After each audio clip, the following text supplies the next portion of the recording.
নমস্কার, আপনাদের সবাইকে স্বাগত মিনি কিচেনে। আজ আমরা একটা নতুন রেসিপি নিয়ে আপনাদের সঙ্গে চলে এসেছি, তাই ভিডিওটা সম্পূর্ণ দেখবেন প্রথম থেকে শেষ পর্যন্ত। তো আজ আমার মা বানাবে ঘুগনি, তাই ঘুগনির জন্য যে যে উপকরণগুলো লাগছে সেটা হচ্ছে এখানে মটর কলাই কালকে রাত্রে মা ভিজিয়ে রেখেছিল, আর এখানে ছোট সাইজের আলু নিয়েছি 5টা, আর সবজির মধ্যে লাগছে পেঁয়াজ কুচিয়ে রেখেছি, টমেটো কুচিয়ে রেখেছি, লঙ্কা কেটে নিয়েছি, রসুন আদা। আর মশলার মধ্যে লাগছে হলুদ, নুন, জিরে মৌরি আর চিনি, আর লাগছে তেজপাতা, শুকনো লঙ্কা, সবজি মশলা। তাই মা প্রথমে এই মটর কলাই আর আলুটা সেদ্ধ করে নেবে প্রেসার কুকারে। তাই চলুন মা সেখানে রান্না করবে। আমি গ্যাস ওভেনে চলে এসেছি বন্ধুরা। আমি এবার গ্যাসটা অন করে আমি কুকারটা বসিয়ে দিলাম। কলাই আর আলুটা আমি কুকারে দিয়ে দিচ্ছি।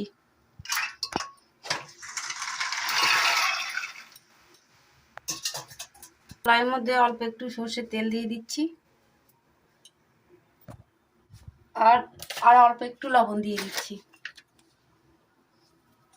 দিয়ে আমি ঢাকনাটা লাগিয়ে দিয়ে আমি 4টে সিটি দিয়ে আবার আপনাদের সঙ্গে একটু পরে আমার কুকারে যেটা আমি কলাই আলু সেদ্ধ করতে দিয়েছিলাম সেটা আমি 4টে সিটি দিয়ে একটু আমি বসিয়ে রেখেছিলাম। যে ভাপটা এবার বসে গেছে, এবার আমার ঢাকনাটা খুলে গেলে আমি এটা আবার নামিয়ে দিলাম।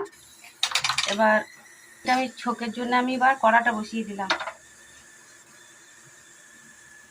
গ্যাস অন করছি।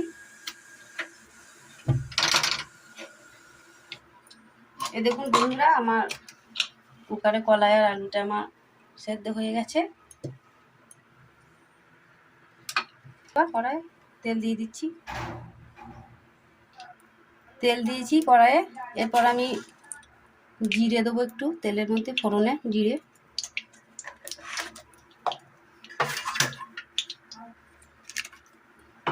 শুকনো লঙ্কা দিচ্ছি আর তেজপাতা।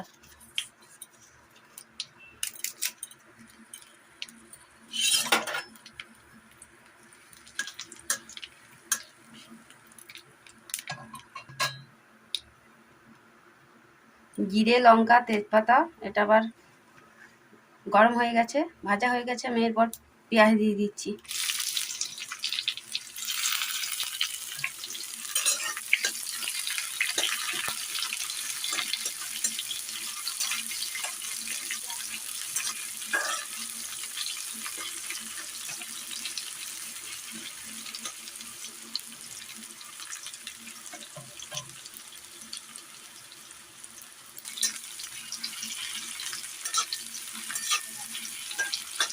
পেঁয়াজটা একটু ভাজা হয়েছে, আমি এর মধ্যে আদা কুচো আর রসুনটা আমি দিয়ে দিচ্ছি।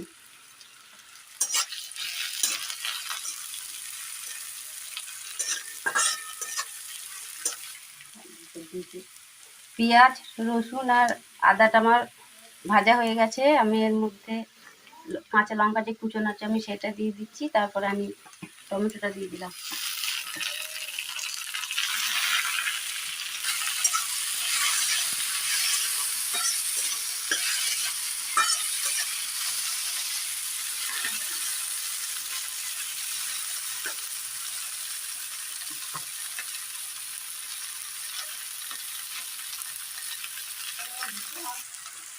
ভাজা হয়ে গেছে, আমি এর মধ্যে সবজি মশলা দিয়ে দিচ্ছি। মশলা আমি আর শিলে বাটিনি। পরিমাণ মতন হলুদ দিচ্ছি। হলুদ দেওয়ার পরে আমি লবণ দিলাম। তো লবণ দেওয়া আছে কলাইয়ের মধ্যে।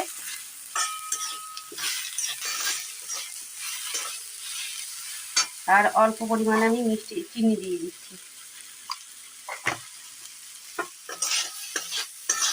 আমার ভাজা হয়ে গেছে মশলা।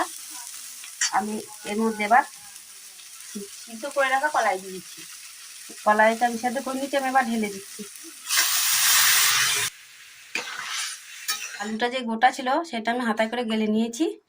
এবার আমি 5 মিনিটের মতো আমি ঢেকে দেবো। ঢেকে দিচ্ছি 5 মিনিটের মতো। 5 মিনিট হয়ে গেছে, আমি এবার খুলে দেখছি। এই দেখুন ঘুগনিটা আমার ফুটে গেছে।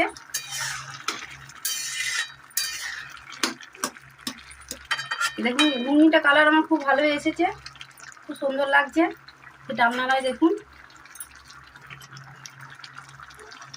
আমার হয়ে গেছে, আমি গ্যাসটা অফ করে দিচ্ছি, বাজার করে নিচ্ছি। কিন্তু ঘুগনিটা আমার কমপ্লিট হয়েছে। আমার এই ঘুগনিটা তো দেখলেন আমার রান্না করা, আমি মশলা ছাড়াই আমি রান্না করলাম। তা আপনারা এরকম করে ঘুগনিটা তৈরি করবেন, আপনাদেরও খুব ভালো হবে।